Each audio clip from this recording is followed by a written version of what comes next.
ایک دفعہ کا ذکر ہے کہ ایک چڑیا اپنی بیٹی کے ساتھ رہا کرتی تھی۔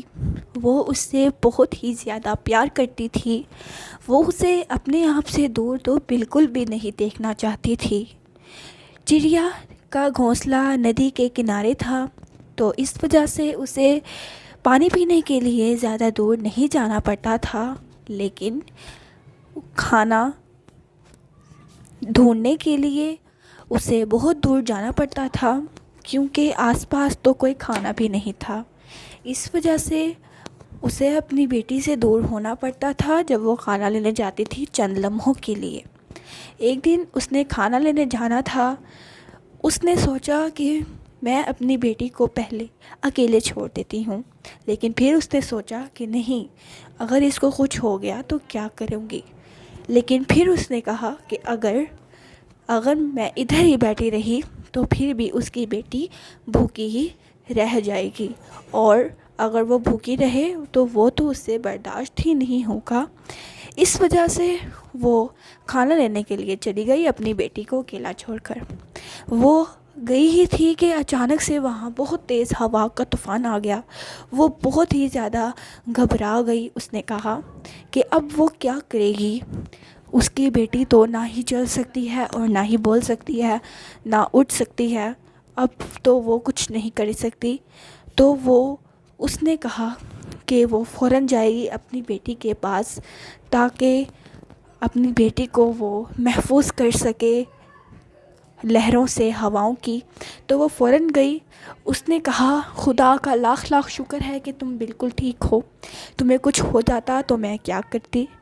اس نے اپنی بیٹی سے کہا کہ ایک کام کرو، تم فوراً اس کے نیچے گھونسلے کے اندر چھپ جاؤ، ان کی جھاڑیوں میں طوفان تمہیں کوئی نقصان نہیں پہنچا سکے گا۔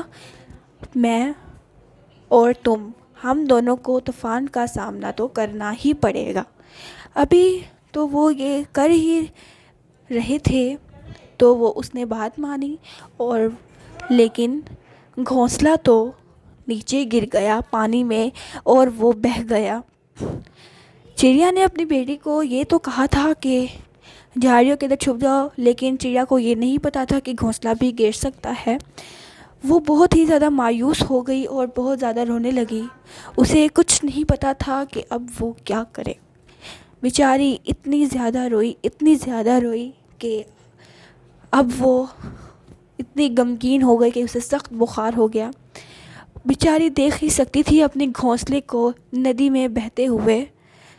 وہ بہت زیادہ غمگین ہو گئی اور ہر بات پہ اپنی بیٹی کو یاد کرتی اور اپنے آپ کو کوستی کہ اس نے گھونسلہ اچھا کیوں نہیں بنایا۔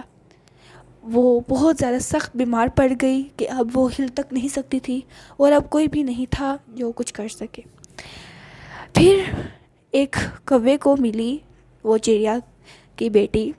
اس کی بیوی نے کہا یہ کہاں سے اٹھا کر لے آئے ہو؟ تو اس نے کہا کہ یہ تو پتہ نہیں کس کا بچہ ہے، مجھے تو دریا کے کنارے بہتا ہوا مل رہا تھا، لگتا ہے طوفان میں آ گیا ہوگا، اس کی ماں وہاں نہیں ہوگی، تو ہم اس کو اپنے پاس ہی رکھیں گے۔ لیکن بیچاری بہت چھوٹی ہے۔ اس کی بیوی نے کہا بالکل بھی نہیں، ہم اسے اپنے پاس بالکل بھی نہیں رکھیں گے، ہمارا کھانا تو پورا ہوتا ہے نہیں، ہم اسے اپنے پاس کیوں رکھیں گے۔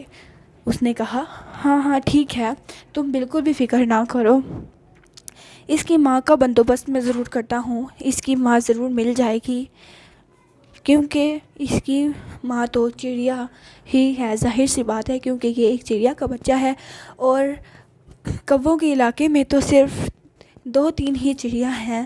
میں ان سے پوچھ تاچھ کر لیتا ہوں، ہو سکتا ہے ان میں سے ہو، لیکن اگر نہ ہوئی تو مجھے دور جانا پڑے گا، لیکن پھر بھی میں کوشش کرتا ہوں کہ مل جائے اس کی ماں۔ تو وہ یہ کہہ کر وہاں سے چلا گیا اپنی بیوی کو دلاسا دیتے ہوئے کہ وہ اسے اس کی ماں تک پہنچا دے گا۔ وہ گیا، وہ جا رہا تھا کہ وہ سب سے پہلے چڑیا کے پاس گیا اور کہا کہ کیا یہ تمہارا ہی بچہ ہے، تمہاری بیٹی ہے؟ تو اس نے کہا بہت بہت شکریہ میری بیٹی کو دینے کے لیے۔ وہ خوشی کے آنسو رونے لگ گئی، وہ اتنی خوش تھی کہ وہ بتا نہیں سکتی تھی۔ اس نے کوے کا شکریہ ادا کیا اور کوہ وہاں سے چلا گیا۔ اس کے بعد سے چڑیا نے اپنی بیٹی کو بہت زیادہ سنبھال